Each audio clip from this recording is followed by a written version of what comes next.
Hi, my name is Neil Agee. If you think high school bullying is fun, if you think bullying someone's fun, to make someone miserable for fun, it's not. And the living proof is right here. I was bullied all through high school. It started in the 9th grade by one person who has since apologized, but I need to tell my story anyway. I had my book stolen. It was called Bad Names. Was physically abused, including sexual abuse in some form or another. I'll get into that in a moment.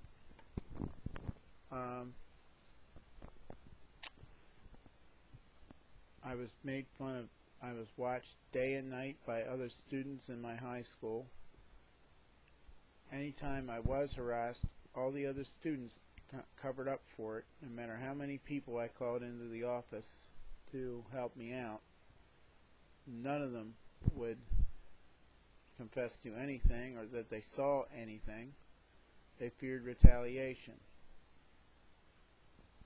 Now, it got as my high school years continued. I recall one afternoon I was wearing a pair of shorts and a t-shirt in the lobby of the school. I was a football player at the time, and changed in my shorts and a t-shirt, went up to the lobby of the school with a Coke machine to get a soda. There were at least 50 people standing in that lobby of that school as my pants and underwear were pulled down by someone from behind. Now, I was humiliated as I turned around. Everyone was looking at me, pointing at me as I was pulling my pants back up, including the junior varsity cheerleading squad, who, by the way, saw nothing.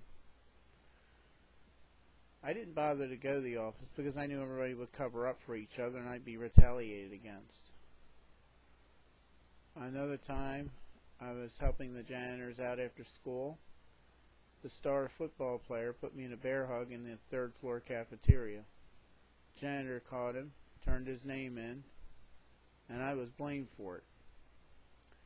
I was retaliated for something I didn't even do. He thought I turned him in.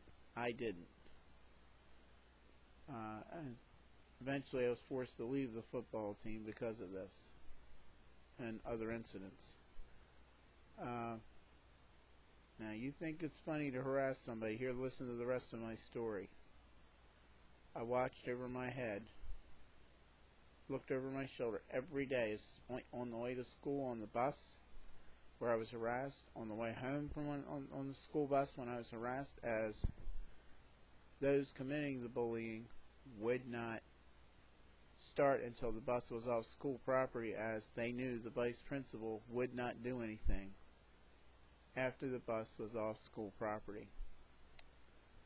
And this was exploited against me. My mailbox in my parents' house was ripped out of the ground every single weekend.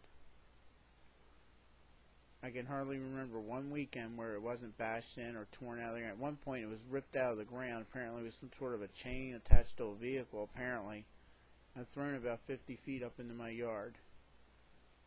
Our driveway was 180 feet long, and I bet it was halfway up the driveway. Now, I was between. My books were stolen. I'd go offer to pay for it, and 2 hours later they were thrown at me from behind in the hallway with obscenity scribbled in them. I had oranges thrown at me in the cafeteria. One point, an orange hitting me in the back of the head, driving my face into a slice of hot pizza, burning my face. As at least 300 people were there, and several of the bullies' buddies decided to distract the teachers that were there while it occurred. So nobody saw who did it. If you think it's fun to cover up for somebody, think about the victim. It's no fun, and I'm living proof.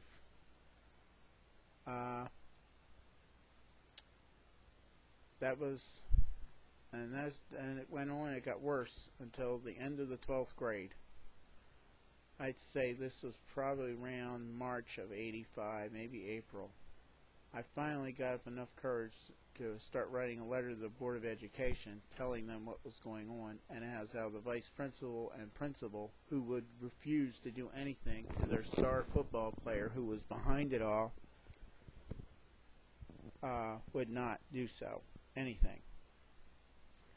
Now, I let it circulate around school. Actually, it kind of somebody copied it down and circulated is really what happened. But anyway,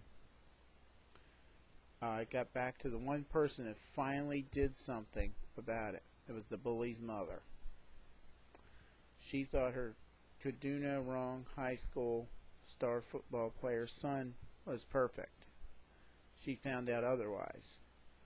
I contacted the vice principal, who got a copy of the letter, and finally, after 3.5 years of trying to get him to do something, did something. It put a stop to it. It's a shame you can't go into any high school, or at least mine anyway, and go to your principal and say, "Hey, I'm being bullied," and nothing was done. Now, keep in mind the time frame in this. It was also between 1981 and 1985. I'm now 44 years old. I've never married. I've never really been on a date. In fact, the one time I did go on a date, I had to get drunk to ask the girl out. That's how afraid I am of dating. I became an alcoholic after high school and drank and drank and drank for 15 years. I was just so afraid. I guess maybe I was trying to drink away my misery. I don't know. But I'll admit to you, I did a lot of things after high school that I should have done in high school, activity-wise. By then it was too late. And finally, after 15 years, I gave up drinking. I quit cold turkey on December 31st, 2001. Now, is now, let's see, November 30th, 2011. In 1 month, I will have been sober for 10 years. I've been broke pretty much my whole adult life. I'm afraid to try anything new.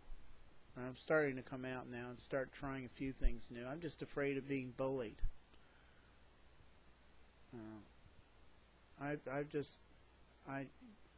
The person that did all this stuff, and it was one person that started and everybody else caught on, including meeting me in the stairwells and telling me, and I quote, and sexually harassing me.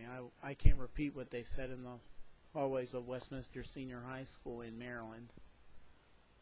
And that is my high school,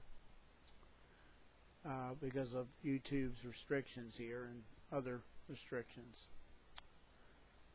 But I assure you, if this bully's mother knew what her son and others said to me, by today's standards, I could take legal action. Unfortunately, too much time has passed and I can't do that anymore. Well, let's fast forward a little bit. After just at the end of high school, I did have to go to summer school to graduate.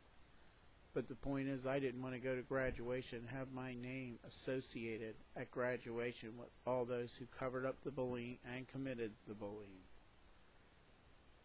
Everyone in my graduating class has now forgiven each other, including me. I've forgiven them. But it took me 26 years to do it. I've just wanted to say my piece on here. If you think bullying's funny, if you think that bullying is some kind of a joke, if you laugh at somebody and make fun of them to be mean to them, if it's in fun and you're joking around, it really doesn't matter. But if you're doing it to cause someone harm, cause someone emotional distress, and laugh about it, it's not. And if you know that someone's being bullied and you didn't do anything about it, that makes you just as guilty as the person who committed the bullying. Now, I've said my piece. I can't think of anything else I'd want to say other than please check out my website. It's www.standuptobullying.yolasite.com. It's very important what's on there. And I guess it was my way of dealing with what happened to me. You know, now the technology allows me to do so. But don't pick on anybody. Even if fun. You may think it's fun, but the person you're doing it to may not. I know I didn't. I was afraid to walk down the hall or into my high school every morning. And down the halls between classes, I was terrified. Anyway, those that did it, I hope you're happy. I wish you all the luck in the world. But you ruined a time of my life that I will never, ever get back.